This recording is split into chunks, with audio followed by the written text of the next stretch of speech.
माझे नाव राहुल आहे। माझे पूर्ण शिक्षण झाले असूनही मी आयुष्यात बेरोजगारासारखा हिंडत होतो। घरची सर्व जबाबदारी माझ्या संगावर आली होती, कारण आईवडिलांचा एकुलता एक मुलगा मी होतो। आईवडिलांना काही बोलायचे नको की फक्त रिकामा राहतोस। आई तर घरातच जेवण करायची। त्यासाठी मी गावात एका कपड्याच्या दुकानात काम करत होतो, पण तो दुकान मालक मला कधीच पगार देत नव्हता। जास्तीत जास्त 6-7 हजार रुपये, पण त्यापेक्षा माझी आशा आकांक्षा जास्त होती। त्या कपड्याच्या दुकानात मला कंटाळा वाटू लागला होता। एके दिवशी घरात टीव्ही समोर बसून मी प्रोग्राम पाहू लागलो होतो, तेव्हा लगेच आईने मला काकांची आठवण करून दिली। आई म्हणाली, राहुल, तू काकांशी एकदा फोनवर बोलशील तर तुझ्या समोर असलेल्या प्रश्नांचे उत्तर आपोआप मिळेल। कारण काकांना 15 वर्ष पुण्याला जाऊन झाली होती आणि ते ज्या कंपनीत काम करतात त्या कंपनीत ते आता कायमस्वरूपी आहेत। तुझी लाईन ते व्यवस्थित लावून देतील। आईचे म्हणणे मला पटले, म्हणून मी वेळ न घालवता काकांना फोन केला। माझ्या काकांचे नाव सुरेश होते। काका, मी राहुल बोलतो। माझ्यासाठी पुण्यात काही काम असेल तर मला सांगा, कारण गावात काम तर आहे, पण पगार जितका हवा तितका मिळत नाही। इतके काम मी पुण्यात केले तर मला पगारही चांगला मिळेल आणि घरची गरजही भागेल। त्यावर काका मला म्हणाले, राहुल, मी 1-2 माणसांना विचारून तुला उद्या सकाळपर्यंत सांगतो। काम तर इथे मिळेल, पण सुरुवातीला पगार थोडा कमी मिळेल, 15-20 हजारापर्यंत मिळेल। पण जसा जसा तुझा अनुभव वाढेल तसा तुझा पगारही वाढेल। 1-2 वर्षात 25 हजारापर्यंत तुला तनखा मिळत राहील। त्यावर मी काकांना म्हणालो, मी तर छान गोष्ट आहे काका, तुम्ही आपल्या मित्रांना विचारून उद्या सकाळपर्यंत नक्की सांगा। असे म्हणून मी फोन ठेवला आणि दुकानावर कामाला निघालो। दुकानाच्या कामात माझे चित्त लागत नव्हते, मला फक्त काकांच्या फोनची आतुरता होती। मी देवाकडे प्रार्थना करत होतो की काकांनी माझ्यासाठी नोकरी शोधावी आणि लवकरात लवकर मलाही ती मिळावी। रात्री दुकान बंद करून मी घरी आलो। तोंड हातपाय धुवून आईने मला जेवण्यासाठी ताट वाढले। जेवण करताना सुद्धा माझ्या डोक्यात काकांच्या फोनबद्दल विचार सुरू होता। साधारणपणे रात्री 10:15 वाजता माझ्या मोबाईलवर काकांचा फोन आला। मी काकांना विचारू लागलो, बोला काका, काही काम झालं का माझं? त्यावर काका म्हणाले, अरे भाच्या, तुझे काम इतक्या छान कंपनीत लागेल आहे की तू माझे नावच घेत राहशील, पण तुला उद्या सकाळीच पुण्याला यावे लागेल। एका कंपनीत जागा रिकामी आहे आणि परवा तुला त्या कंपनीत नोकरीसाठी जॉईन व्हावे लागेल। 8 तासांची ड्युटी आहे आणि 18,000 रुपये पगार। त्यावर मी काकांना म्हणालो, काका, मी उद्या सकाळीच पुण्यासाठी निघेल, तुम्ही निश्चित राहा। लगेच काकांनी फोन ठेवला। काकांनी खूप आनंदाची बातमी सांगितली होती, त्यामुळे मलाही पुण्याला जॉब करायला उत्साह वाढला होता। उद्या सकाळीच मला पुण्याला निघायचे होते, म्हणून मी माझे सामान पॅक करण्यात व्यस्त झालो, कारण सकाळी 7 वाजता आमच्या गावातून थेट पुण्यासाठी बस होती। रात्री झोपही खूप छान लागली होती। सकाळी लवकर उठून मी झटपट अंघोळ केली आणि आईवडिलांचा आशीर्वाद घेऊन 6:45 वाजेच्या दरम्यान बस स्टँडवर पोहोचलो। समोर 7 वाजता बस आली आणि मी पुण्यासाठी रवाना झालो। संध्याकाळी 7 वाजेच्या सुमारास बस शिवाजीनगर बस स्टँडवर थांबली। काकांचे घर मुळशी या ठिकाणी होते। तिथून पुढे मी लोकल बस पकडून रात्री 9 वाजता मुळशी इथे पोहोचलो आणि लगेच काकांना फोन लावला। 10 मिनिटात काका मला घेण्यासाठी मोटरसायकलवर आले। आम्ही दोघे गाडीवर बसून 10 मिनिटात काकांच्या घरी पोहोचलो। काकांना पुण्यात येऊन भरपूर वर्ष झाल्यामुळे त्यांनी मोठ्या अपार्टमेंटमध्ये एक फ्लॅट स्वतःचा घेतला होता। तो फ्लॅट 1 BHK होता। जेव्हा मी काकांच्या घरी त्यांच्या दाराजवळ पोहोचलो, त्याचवेळी काकू घरातून दाराजवळ येऊन माझ्यासमोर उभ्या राहिल्या। जेव्हा काकूंचे लग्न झाले होते तेव्हा त्या अतिशय बारीक होत्या, पण काकूंची फिटनेस आधीपेक्षा आता एकदम परफेक्ट झाली होती। मी तर पहिल्या नजरेत विसरलो होतो की ह्याच त्या काकू आहेत की नाही। काकू माझ्याकडे पाहून म्हणाल्या, ओ राहुल, खूप कमकुवत झालात। गंभीरपणे तुमच्यावर जबाबदाऱ्या खूप वाढल्या आहेत, म्हणून कमकुवत झाला असाल बहुतेक। पण आता काळजी करू नका. तुमच्या काकांनी तुमच्यासाठी चांगली नोकरी शोधून काढली आहे. व्यवस्थित काम करा आणि कोणालाही तक्रारची संधी देऊ नका, कारण ही नोकरी तुमच्या काकांकडे पाहून तुम्हाला मिळाली आहे. त्यावर मी काकूंना म्हणालो, तुम्ही काळजी करू नका काकू, मी इतके मन लावून काम करेन की कदाचित 2 महिन्यानंतर माझा पगार 50,000 रुपये महिन्याचा होईल. माझ्या बोलण्यावरून काकू जोरात हसू लागल्या आणि मला म्हणाल्या, तुम्ही खूप मजेदार आहात राहुल, तुमचं आणि माझं खूप चांगलं जमेल. लवकर तोंड हातपाय धुवा, मी जेवण लावते. काका आणि काकूंच्या लग्नाला 4 वर्ष झाली होती. अजून त्यांना मूळबाळ झाले नव्हते. मी तोंड हातपाय धुवून जेवणासाठी काका व काकूंसोबत बसलो. काकूंच्या हाताला फार छान चव होती. स्वयंपाक त्यांनी अगदी चविष्ट केला होता. म्हणून मी काकूंची स्तुती करण्यासाठी त्यांना म्हणालो, काकू जेवण खूप जबरदस्त केलंय. खूप वर्षांनी तुमच्या हाताचं जेवण खाल्लं, मजा आली. उद्या काकांसोबत कंपनीत जॉईनिंग करण्यासाठी जायचे होते. जेवण झाल्यानंतर मी व काका थोडा वेळ टीव्हीवर न्यूज पाहू लागलो. तेवढ्यात काकूंनी स्वयंपाकघर आवरून त्या आमच्यासोबत टीव्ही पाहण्यासाठी बसल्या. थोडा वेळ टीव्ही पाहिल्यानंतर आम्ही झोपण्यासाठी तयारी करू लागलो. काका व काकू त्यांच्या बेडरूममध्ये झोपणार होते आणि मी बाहेरच्या हॉलमध्ये झोपणार होतो. म्हणून काकूंनी माझ्यासाठी एक गादी आणि त्यावर नवीन बेडशीट अंथरून माझी झोपण्याची व्यवस्था केली होती. काकांची ड्युटी सकाळी 7 ते संध्याकाळी 7 अशी होती आणि काकांनी सांगितल्याप्रमाणे माझ्या ड्युटीचा वेळ उद्या सकाळी 9 ते संध्याकाळी 4 असणार होता.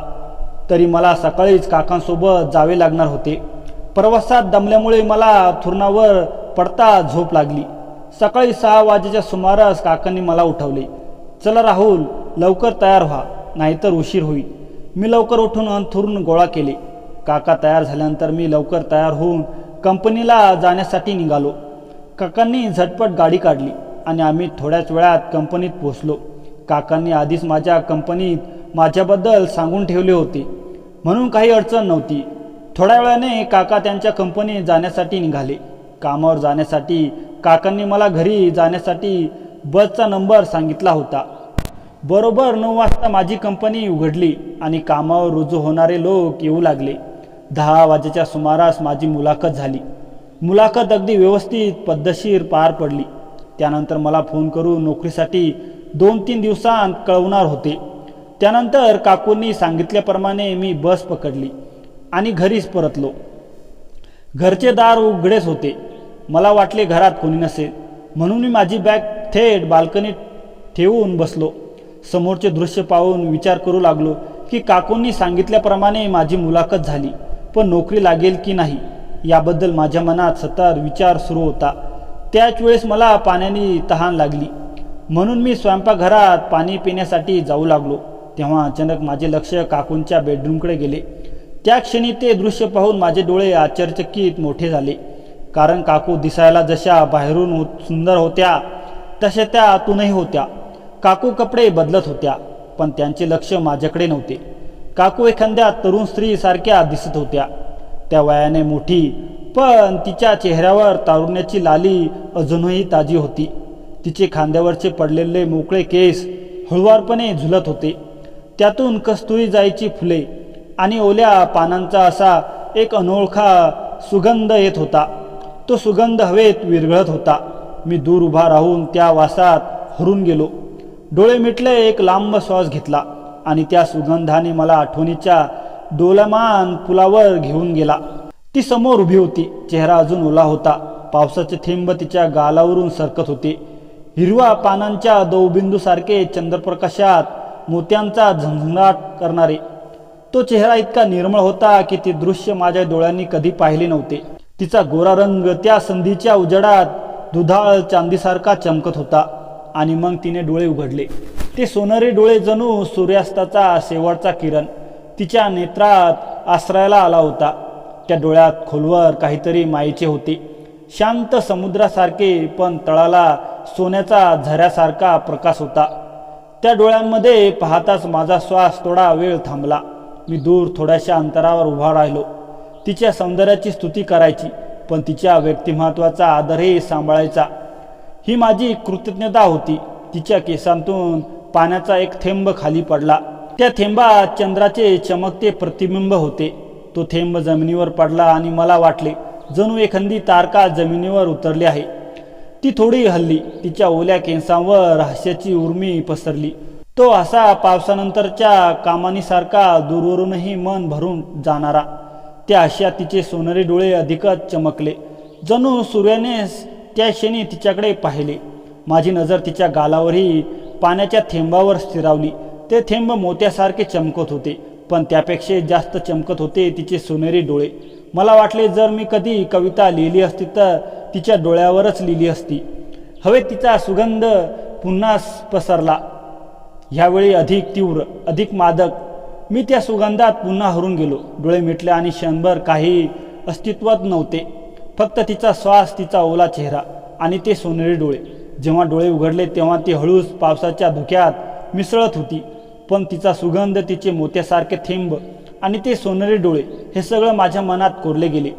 त्या क्षणी मला जाणवले अंतर हे खरे आहे, रोमांटिक आहे, कारण ते सौंदर्याचा आदर करते, ती विस्मय टिकवते आणि त्या सुगंधात हरवण्यासाठी पुरेशी जागा देते. आतापर्यंत मी काकूंकडे एकटक पाहत होतो. माझी त्या ठिकाणाहून नजर हटत नव्हती. त्यानंतर मी स्वयंपाकघरात जाऊन पाणी पिऊन परत बाल्कनीत येऊन बसलो. 1-2 मिनिटांनी काकू त्यांच्या बेडरूममधून बाहेर आल्या आणि बाल्कनीत मला बसलेले पाहून त्या आश्चर्यचकित झाल्या. त्यांच्या मनात शंका होती की राहुलने मला त्या अवस्थेत पाहिले तर नाही ना. म्हणून काकू मला म्हणाल्या, राहुल तुम्ही कधी घरी आलात? त्यावर मी काकूंना म्हणालो, काकू मला तरी घरी आल्यापासून 5 मिनिटे झाली. मला वाटले तुम्ही बाहेर कुठे गेला असेल, कारण घरात कोणी दिसत नव्हतं.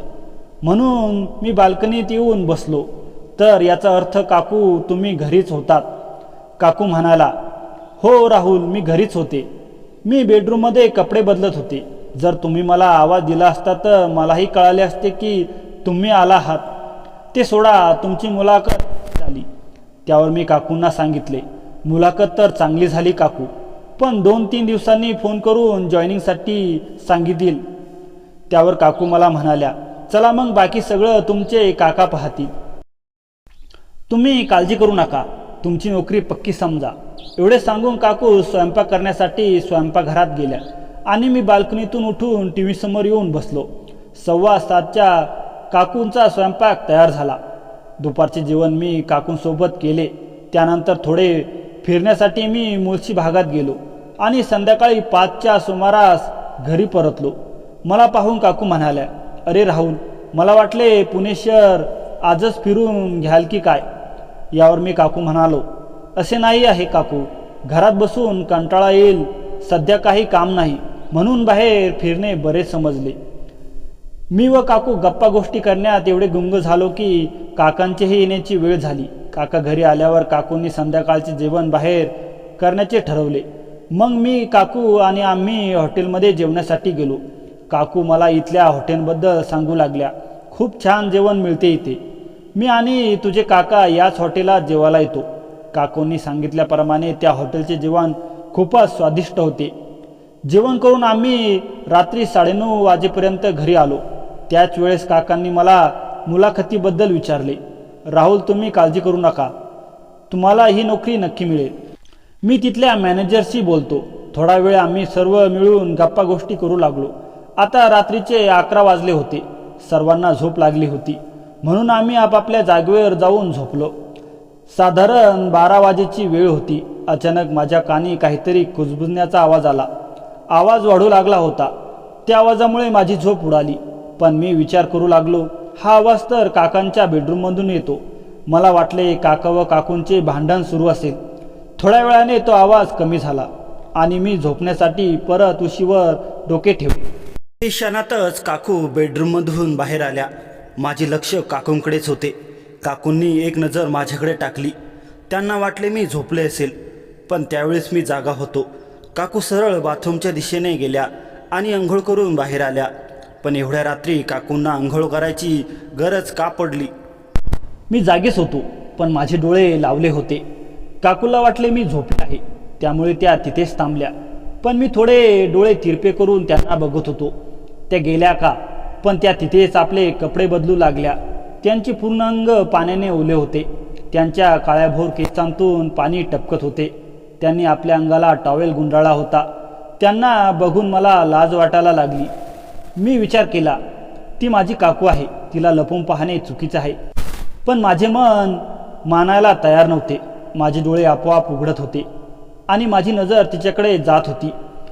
तिथे थोडा अंधार होता, त्यामुळे मला स्पष्ट दिसत नव्हते, पण त्यांच्या हालचाली मला दिसत होत्या. त्यांनी आपले कपडे घातले आणि अचानक त्यांची नजर माझ्याकडे गेली. त्यांनी मला त्यांच्याकडे बघताना कदाचित पाहिले असेल. त्यांची नजर माझ्यावर पडताच मी माझे डोळे घट्ट लावून घेतले आणि झोपण्याचे नाटक करू लागलो.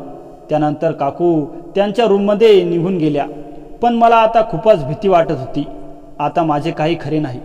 काकू आता काकांना सगळे सांगून देतील आणि आता काका मला घरातून बाहेर काढून देतील. या विचाराने मला रात्रभर झोपच लागली नाही. सकाळी सकाळी मला केव्हा झोप लागली ते कळालेच नाही. रात्री उशिरा झोपल्यामुळे सकाळी मी थोडा उशिरा उठलो. आजूबाजूला नजर फिरवली तेव्हा घड्याळात 8:30 वाजले होते. काका ड्युटीवर गेले होते. घरात फक्त काकू एकट्याच होत्या. पण काकू मला दिसत नव्हत्या. अंथरूण गोळा करून मी ते व्यवस्थित जागेवर ठेवले आणि ब्रश करण्यासाठी बाथरूमकडे जाऊ लागलो. जेव्हा मी बाथरूममध्ये दार आतल्या बाजूने ढकलले त्याच वेळेस समोरचे दृश्य पाहून मी आश्चर्यचकित झालो. कारण काकू अंघोळ करत होत्या आणि अचानक दरवाजा जोरात लोटल्याने काकू आपल्या कामात मग्न होत्या. त्यांनी मला पाहताच त्यांच्या चेहऱ्यावरचा रंग बदलला. त्यांचा चेहरा रागाने लाल झाला आणि मी त्यांना एकटक बघत होतो. त्या मला बघून जोराने ओरडल्या. मी भानावर आलो आणि लगेच बाहेर आलो. रात्रीसुद्धा मी एकच चूक केली होती आणि आता पुन्हा तीच चूक केली. आता काही खरं नाही. माझ्या मनात अतिशय भीती दाटून आली. मी भीतीने घाबरलो होतो. काकू मला काही बोलली तर, त्यांनी जर काकांना सांगितले तर. मी झटक्यात त्या ठिकाणाहून निघून बाल्कनीत येऊन बसलो. थोड्या वेळाने काकू बाथरूममध्ये निघून त्यांच्या खोलीत गेल्या आणि मी जाऊन बाथरूममध्ये तयार होण्यासाठी घुसलो. बाथरूममध्येही काकूंचे चित्र माझ्या डोळ्यासमोर फिरत होते. कारण अशा अवस्थेत मी काकूंना कधीच पाहिले नव्हते. जेव्हा मी ब्रश करत होतो तेव्हा परत अचानक माझे लक्ष एका ठिकाणी गेले. काकूंचे आतले कपडे होते, पण वेगवेगळ्या डिझाईनमध्ये होते. त्यामुळे मी त्याच्याकडे पाहून ब्रश करत लागलो होतो. थोड्या वेळाने मीही तयार होऊन बाहेर आलो. मला वाटले काकू माझ्यावर रागावल्या असतील. जेव्हा काकू आणि माझी नजरानजर झाली तेव्हा काकूंनी हलकीशी स्मितहास्य केले. मला काही समजले नव्हते, कारण काही वेळापूर्वी काकू माझ्यावर रागाने ओरडली होती, पण आता चित्र वेगळेच आहे. काकू म्हणाल्या, राहुल, तुम्ही लवकरात लवकर तयार व्हा. मी तुमच्यासाठी नाश्ता आणि चहा बनवते. 10 मिनिटांनी मी तयार होऊन नाश्त्यासाठी स्वयंपाकघराजवळ आलो. आज काकूंनी सलवार कमीज घातली होती. माझ्यासाठी काकूंनी आलू पराठे केले होते. जेव्हा जेव्हा काकू माझ्या ताटात पराठा टाकण्यासाठी खाली वाकायच्या त्याच वेळेस माझे लक्ष त्यांच्याकडे वारंवार जायचे. त्या अतिशय सुंदर दिसत होत्या, त्यामुळे माझे पराठ्यापेक्षा जास्त लक्ष त्यांच्याकडे होते. थोड्या वेळाने काकू माझ्याजवळ नाश्ता करायला बसल्या. तेव्हा काकूंनी मला विचारले, राहुल, पराठा कसा केलायस? मी काकूंना म्हणालो, तुमच्यासारखाच केलाय. काकू, खूप छान चव आहे या पराठ्याची. त्यावर काकू मला म्हणाल्या, धन्यवाद राहुल. तुम्हाला तरी जेवण करणाऱ्याची कदर आहे, नाहीतर तुमचे काका एक दिवसही माझी स्तुती करत नाहीत. नाश्ता करताना आमच्या गप्पा चांगल्याच रंगल्या होत्या. मी काकूंना त्या अवस्थेत पाहिल्यामुळे काकूंच्या मनात माझ्याबद्दल काहीच राग नव्हता. त्याच वेळेस मी काकूंना विचारले, काकू, रात्री तुमचे आणि काकांचे भांडण झाले का? त्यावर काकू मला म्हणाल्या, नाही, आमच्यात भांडण नव्हते. मग मी काकूंना म्हणालो, काकू, खोटे बोलू नका. मला तुम्हा दोघांचे आवाज बाहेर येत होते आणि थोड्या वेळाने तुम्ही आंघोळ करायला बाथरूममध्येही गेल्या होता. मी माझ्या डोळ्यांनी पाहिले आहे. मी काकूंना असे सांगितल्यावर काकू आश्चर्याने माझ्याकडे पाहू लागल्या आणि मला म्हणाल्या, याचा अर्थ राहुल, तू सगळं काही पाहिलंस होय? काकू, तुमच्या दोघांच्या आवाजामुळे मला झोप येत नव्हती. त्यानंतर जेव्हा तुम्ही बाहेर आलात तेव्हा मला कळालं की, पण एक गोष्ट समजली नाही, एवढ्या रात्री तुम्हाला आंघोळ करायची काय गरज पडली? त्यानंतर काकू मला म्हणाल्या, मला माहीत होतं तू झोपला नाही आणि जागा आहे, म्हणून मी तुला चोरून बघताना बघितलं होतं. मी लाजेने मान खाली घातली. आमचा नाश्ता झाला होता तेव्हा काकूंनी माझा हात पकडला आणि मला त्यांच्या बेडरूममध्ये घेऊन गेल्या. त्या मला सांगू लागल्या, आज खरं सांगते राहुल, आमच्या लग्नाला 4 वर्ष झाली आहे. तुझ्या काकाकडून मला संतान सुख मिळाले नाही, यासाठी मी खूप नवस केले, खूप डॉक्टरांना दाखवलं, पण ही कमतरता तुझ्या काकांमध्येच आहे. हे ते मान्य करायला तयारच नसतात. त्याला असे वाटते की त्याच्या आयुष्यात त्याला बाळाची सुख माझ्यामुळे मिळत नाही. तो ड्युटीवरून येतो, बसतो, जेवतो, टी व्ही पाहतो आणि झोपतो. माझ्याकडे कधी प्रेमळ नजरेनेही पाहत नाही. घरातल्या कामवालीसारखे माझ्याशी वागतो. पतीचे सुख काय असते याला वर्ष झाली आहेत. काकू माझ्या शेजारी बसून आपली व्यथा सांगू लागल्या. एका बायकोला आपल्या पतीकडून काय हवे असते की त्याचे तिच्याशी प्रेमाने बोलावे, तिच्या सुखदुःखात सहभागी व्हावे, तिला भरभरून प्रेम करावे.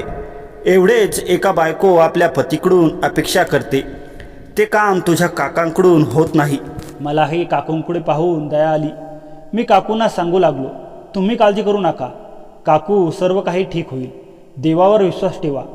काकूंच्या डोळ्यातून अश्रू येऊ लागले आणि अचानक काकूंचा हात माझ्या हातावर येऊन थांबला. त्यांच्या हाताचा स्पर्श माझ्या हाताला झाला. माझ्या शरीरात विजेचा करंट लागल्यासारखे झाले. माझ्या भावना दाटून यायला लागल्या. त्यांच्या हाताची गरम ऊब मला वेड लावत होती. माझ्या मनात शारीरिक आणि एक तरंग निर्माण झाला होता. मी लगेच माझा हात काकूंच्या हाताखालून बाजूला करून घेतला. काकूंना माझ्याबद्दल जास्त आकर्षण वाटू लागले. आता काकू स्वतःला सावरून स्वयंपाक करण्यासाठी स्वयंपाकघरात गेल्या आणि मी काही वेळ विचार करत काकूंच्या बेडरूममध्येच बसून राहिलो. काका काकूंशी असे का वागतात? त्यांच्या संसारात एवढा त्रास असूनही त्यांनी कोणाला का सांगितले नाही? असे अनेक प्रश्न माझ्या मनात उद्भवत होते. या विचारातून मी बाहेर आलो तेव्हा काकूंचा आवाज आला, राहुल जेवण तयार आहे, लवकर तोंड हातपाय धुवून ये. तेव्हा मी काकूंसोबत दुपारचे जेवण केले. माझे जेवण झाल्यानंतर मी थोडा वेळ बाल्कनीत जाऊन बसलो आणि काकूही स्वयंपाक आवरल्यानंतर काम आवरून त्यांच्या बेडरूममध्ये गेल्या. मला या गोष्टीची कल्पना नव्हती की काकू बेडरूममध्ये काय करत असतील. पण जेव्हा मी बेडरूममध्ये जाऊ लागलो तेव्हा समोरचे दृश्य पाहून मी थबकलो. कारण स्वयंपाकघर आवरल्यानंतर काकूंचे कपडे ओले झाले होते. तेच कपडे काकू बदलत होत्या. थोडा वेळ मी काकूंचे सौंदर्य दुरून पाहू लागलो. काकूंचे एवढे सुंदर रूप मी याआधी कधी पाहिले नव्हते. आणि अचानक काकूंनी मान वर केली. आमची नजरानजर झाली. त्याच क्षणी मी खोलीचे दार लावले आणि बाल्कनीत येऊन पोहोचलो. मला भीती वाटू लागली. माझ्या हातून झालेल्या चुकांचा मला पश्चाताप होत होता. मी काकूंच्या बेडरूमजवळ का गेलो असे मला वाटू लागले. थोड्या वेळाने काकूही बाल्कनीत येऊन माझ्याजवळ बसल्या. तेव्हा मी काकूंना म्हणालो, काकू माझ्याकडून चूक झाली. मला माहीत नव्हते की तुम्ही बेडरूममध्ये काय करत आहात. मला वाटले तुम्ही स्वयंपाकघरातच काम करत असाल. म्हणून आवाज न देता मी खोलीचे दार उघडले आणि समोर तुम्हाला पाहिले. तेव्हा काकूंनी त्यांचा हात माझ्या हातावर ठेवला आणि म्हणाल्या, अशा चुका अनजाणतेपणे होतात राहुल. तुम्ही या गोष्टीची वाईट मनावर वाटून घेऊ नका. जेवढे सांगून काकूंनी हात पकडला आणि मला त्यांच्या बेडरूममध्ये घेऊन गेल्या. मला खाटेवर बसवलं. तेव्हा काकू मला म्हणाल्या, राहुल मला तुमच्याकडून खूप अपेक्षा आहे. ज्या प्रेमाच्या शोधात मी तुमच्या काकाकडे पाहते ते प्रेम तुम्ही मला द्याल का?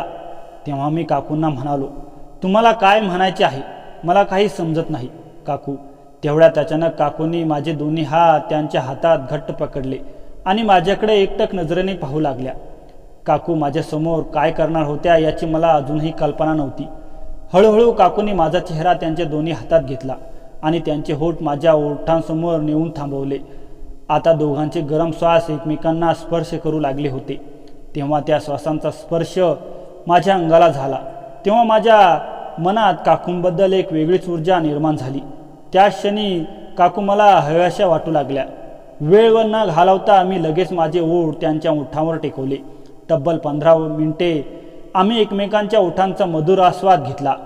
एकमेकांच्या मिठीत आम्ही एवढे घट्ट सामावून गेलो की आम्हाला कोणताच गोष्टींचे भान राहिले नव्हते. त्यानंतर आमच्यात वेगळेच नाते निर्माण झाले. भरपूर दिवसांनी काकू आज माझ्या मनापासून समाधानी झाल्या होत्या. आज काकू माझ्यापासून एक क्षणही दूर राहू शकत नव्हत्या. आमचे प्रेम हे नियमितपणे सुरू झाले. जेव्हा काका ड्युटीवर रात्री जायचे त्यावेळेस काकू काकांशी प्रेमाने बोलून त्यांना आमच्याबद्दल काहीच कळू द्यायची नाही. आणि जेव्हा काका झोपायचे त्यावेळेस मध्यरात्रीला काकू माझ्याजवळ यायची आणि आम्ही रात्रभर एकमेकांच्या सोबतीचा आनंद लुटायचो. काकांनी माझ्या नोकरीचे काम केले होते. मी नोकरीवर रुजू झालो होतो. माझ्या नोकरीची वेळ सकाळी 9 ते संध्याकाळी 4 अशी असायची. तोपर्यंत काकू माझी घरी येण्याची आतुरतेने वाट पाहायची. जेव्हा मी घरी पोहोचलो त्यावेळेस काकू मला प्रेमाने चहा बनवून द्यायची आणि आम्ही दोघे सोबत बाल्कनीत बसून चहाचा आनंद घ्यायचो. चहा झाल्यानंतर आम्ही दोघे बेडरूममध्ये जाऊन एकमेकांच्या प्रेमाचा आनंद लुटत असू. मलाही काकूंपासून दूर राहायची अजिबात इच्छा होत नसे. जोपर्यंत मी काकांच्या घरी होतो तोपर्यंत मी व काकू असे दिवस रात्र एकमेकांसोबत प्रेमाने राहत होतो. कालांतराने घरच्यांनी माझ्या लग्नाचे नियोजन केले. या गोष्टीची चाहूल काकूंना लागली होती. पण काकूंचे म्हणणे होते की लग्न झाले तरी तुम्ही याच घरात राहायला हवे. पण असे करणे शक्य नव्हते, कारण एकाच घरात राहून मी काकू आणि माझ्या बायकोला कसे सांभाळणार हाच प्रश्न माझ्यासमोर होता. पण तरीही त्यावर काकूंनी मला एक सूचना सांगितली. काकूंच्या समोरील फ्लॅट विक्रीसाठी होता. मी कर्ज काढून तो फ्लॅट माझ्या नावाने विकत घेतला आणि लग्न झाल्यानंतर मी बायकोसोबत रात्रीच्या वेळेस प्रेमाने वागत असे, तर दिवसा ड्युटीवर आल्यावर काकूंना आनंद देत असे. या प्रकारे आमच्या आयुष्यात काकू आल्यामुळे मला बायकोशी कसे वागावे, कसे प्रेम करावे या गोष्टींची जाणीव झाली होती. माझ्या आयुष्यात काकूंचे येणे एक वरदान होते. काकूंनी मला फक्त प्रेमच दिले नाही तर आयुष्य कसे जगावं याचं मार्गदर्शनही केलं होतं. माझं लग्न झालं होतं, पण काकूंशी असलेले नातं कधीच संपलं नव्हतं. काकू माझ्या समोरच्या फ्लॅटमध्ये राहायची. आमचं हे गुपित आमच्या दोघांपुरतं मर्यादित ठेवलं होतं. माझ्या बायकोचं नाव कविता होतं. ती साधी, सरळ आणि अतिशय प्रेमळ होती. लग्नानंतर सुरुवातीचे दिवस छान गेले, पण हळूहळू मला जाणवू लागलं की कविता आणि काकू यांच्यात एक वेगळंच नातं तयार झालं. कविता काकूंना आपली सासू समजायची, कारण माझी आई गावात होती. काकू ही तिला सून मानून प्रेम करायची. दोघी एकमेकांच्या खूप जवळ आल्या. हे पाहून मला बरे वाटले, पण त्याचबरोबर मनात एक भीतीही होती की कुठे गुपित उघड होऊ नये. काकूंचं वागणं माझ्यासोबत मात्र आधीसारखंच होतं. दुपारची वेळ जेव्हा कविता विश्रांती घ्यायची तेव्हा मी हळूच काकूंकडे जायचो. काकू माझ्यासाठी चहा बनवून ठेवायची. आम्ही दोघे तिच्या घराच्या बाल्कनीत बसून गप्पा मारायचो. कधी कधी ती म्हणायची, राहुल, कविता खूप चांगली मुलगी आहे, तिचा सांभाळ कर, तिला कधीच माझ्याबद्दल कळू देऊ नकोस, तिला दुखवू नकोस, मला बिलकुल सहन होणार नाही. मी काकूंना धीर द्यायचो, काकू काळजी करू नकोस, मी सांभाळून घेईन. पण नियतीला काही वेगळंच मान्य होतं. एके दिवशी मी काकूंकडे गेलो होतो. त्या दिवशी कविता डोकं दुखत म्हणून झोपली होती. मी काकूंकडे गेलो असता काकूंनी नेहमीप्रमाणे चहा बनवला. आम्ही गप्पा मारत बसलो होतो. हळूहळू गप्पांचे रूपांतर प्रेमात झालं. आम्ही एकमेकांच्या एवढे जवळ होतो की आजूबाजूचं भानच राहिलं नाही. त्या क्षणी आम्ही एकमेकांच्या मिठीत होतो. पण त्या दिवशी कविता अचानक काकूंकडे काही विचारायला आली. तिने दार ढकललं आणि ते दृश्य पाहून ती थक्क झाली. तिच्या डोळ्यावर विश्वास बसेना. तिने आपले डोळे चोळले, पण ते दृश्य तिथेच होते. मी आणि काकू त्या अवस्थेत होतो. कवितेच्या तोंडून एक किंचाळी निघाली आणि ती तिथून पळून गेली. मी आणि काकू भानावर आलो. लगेच मी कपडे चढवले आणि कवितेमागे धावलो. पण जेव्हा ती आमच्या घरात जाऊन दार लावून बसली होती, खूप वेळ दार ठोठावलं, पण तिने दार उघडलं नाही. शेवटी मी थकून परत काकूंकडे गेलो. काकू खूप घाबरलेल्या होत्या. त्या रडत होत्या, राहुल, आता काय होईल? कविताने जर सगळं उघड केलं तर तुझं आयुष्य उद्ध्वस्त होईल. तुझ्या काकांना कळलं तर मी कुठे जाईल? मी काकूंना धीर दिला. काकू, तू घाबरू नकोस, मी कवितांशी बोलतो, सगळं व्यवस्थित होईल. रात्री उशिरा कविताने दार उघडलं. तिने डोळे लाल झाले होते, दाराशी रडत होती. मी तिच्याजवळ गेलो, पण तिने मला हात लावू दिला नाही. मला स्पर्श करू नकोस, ती म्हणाली. तू माझ्याशी इतका विश्वासघात करशील? मी तुझ्यावर किती प्रेम करते. तू माझा नवरा आहेस आणि काकू ती तुझी काकू आहे. तिचं वय बघ, तिच्याशी तू असं कसं करू शकतोस? मी तिला समजवण्याचा खूप प्रयत्न केला. कविता, हे असं नाही. यामागे एक कारण आहे. विश्वासघातालाही काही कारण असतं का? ती संतापली. मी तिला काकूंची व्यथा सांगितली. काका आणि काकूंचं नातं असं तुटलेलं आहे. काका काकूंबद्दल काहीच वाटत नाही. 4 वर्षापासून काकू प्रेमाच्या शोधात आहेत, पण त्यांना कुठेच मिळत नाही. माझ्या त्यांना ते प्रेम मिळालं. कविता माझं ऐकत होती. तिचा राग हळूहळू कमी होत होता. ती म्हणाली, मला काकूंबद्दल वाईट वाटतं, पण याचा अर्थ तू तिच्याशी असं नातं ठेवावं असा होता का? तू माझ्याशी लग्न केलंस. मी तुझी बायको आहे. मला सोडून तू तिच्याकडे का जातोस? मला हे कसं बरं वाटेल? मी तिला म्हणालो, कविता, तू बरोबर आहेस. मी चूक केली, पण आता तू सांग, मी काय करू? काकूंना एकट्याला सोडून देऊ शकत नाही. तिची अवस्था बघ. कविता बराच वेळ शांत होती. मग ती म्हणाली, ठीक आहे, मी एक तोडगा काढते. उद्या मी काकूंशी बोलते. तू काळजी करू नकोस. दुसऱ्या दिवशी कविताने काकूंना आपल्या घरी बोलवलं. दोघी खूप वेळ बोलत बसल्या. मी बाल्कनीत बसून काळजीत होतो. शेवटी दोघी बाहेर आल्या. त्यांचे डोळे ओले होते. कविता काकूंना हात धरून होती. कविता म्हणाली, राहुल, मी काकूंशी सगळं बोलले. काकूंना खरंच खूप त्रास आहे, पण यापुढे काय करायचं ते ठरवलं. मी काकूंना आपल्यासोबत राहायला सांगितलं. आपण तिघे एकत्र राहू, पण एक अट. कोणती अट? मी विचारलं. काकू तिच्यासोबत फक्त एका बहिणीसारखं वागेल. यामुळे पुढच्यातलं ते नातं संपलं. मी काकूंना माझी सखी समजेल. आपण सगळे एकत्र आनंदाने राहू, कविता म्हणाली. मी काकूंकडे पाहिलं. काकूंनी होकारार्थी मान हलवली. त्यांच्या डोळ्यात मला कृतज्ञता होती. मला हा तोडगा पटला. त्या दिवसापासून आम्ही तिघं एकत्र राहू लागलो. काकू खरंच बदलल्या आणि त्यांनी माझ्याकडे फक्त एका बहिणीसारखं पाहिलं. कविता आणि काकूंच्या मैत्रीचं रूपांतर खऱ्या आईलेकीच्या नात्यात झालं. कविता गरोदर राहिली तेव्हा काकूंनी तिची खूप काळजी घेतली. काका या सगळ्यापासून दूरच होते. त्यांना काहीच कल्पना नव्हती. ते आपल्या कामात मग्न होते. कविताने एक सुंदर मुलीला जन्म दिला. तिचं नाव आम्ही प्रतीक्षा ठेवलं, कारण खूप दिवसांनी प्रतीक्षा होती आम्हाला. काकू प्रतीक्षाला कधीच दुर्वत नसे. ती तिला आपली नातं म्हणून प्रेम करायची. एके दिवशी मी काकू, तुला कधी वाईट वाटलं नाही का? आपण जे काही होतो ते संपल्याचं. काकू म्हणाली. ती म्हणाली, राहुल, तू मला एक वेगळं जग दाखवलंस. प्रेम म्हणजे काय तुझ्यामुळे कळालं. पण आता माझं प्रेम तुझ्यापेक्षाही वेगळ्या रूपात आहे. कविता माझ्यासाठी लेकीसारखी आहे. प्रतीक्षा माझी नात आणि तू माझा भाचा आहेस. यापेक्षा मला आणखीन काय हवं आहे? मी पूर्ण समाधानी आहे. काकूंचं हे बोलणं ऐकून मला खूप बरं वाटलं. आयुष्याने आम्हाला एक वेगळं नातं दिलं होतं. प्रेमाची व्याख्या आम्ही स्वतः लिहिली होती. कधी कधी वाटतं आपण कितीही चुका केल्या तरी त्याहून मोठं खरं तर नातं तयार होतं. आज प्रतीक्षा मोठी झाली आहे. तिला सगळं माहीत आहे, पण ती काकूंना आजी म्हणते.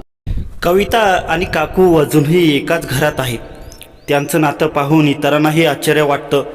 काका जुने आपल्या दुनियेत आहेत, पण आता काकूंना त्यांची पर्वा नाही, कारण त्यांना एक स्वतःचं कुटुंब मिळालंय. मी 2 स्त्रियांच्या प्रेमात सुरक्षित आहे. एक माझी पत्नी तर दुसरी माझी काकू. दोघी माझ्यासाठी जगातल्या सगळ्यात महत्त्वाच्या आहे. आयुष्याने मला खूप काही दिलं, खूप काही शिकवलं, आणि या सगळ्यांची सुरुवात होती ती एका फोन कॉलपासून. काकांनी केलेल्या नोकरीच्या त्या आश्वासनापासून. तर मित्रांनो, मी जे केलं ते योग्य केलं का अयोग्य कमेंट करून नक्की सांगा. आणि ही कथा आपल्याला आवडली असेल तर कथेला लाईक करा, शेअर करा. अशाच कथा ऐकण्यासाठी आपल्या चॅनलला सबस्क्राईब नक्की करा.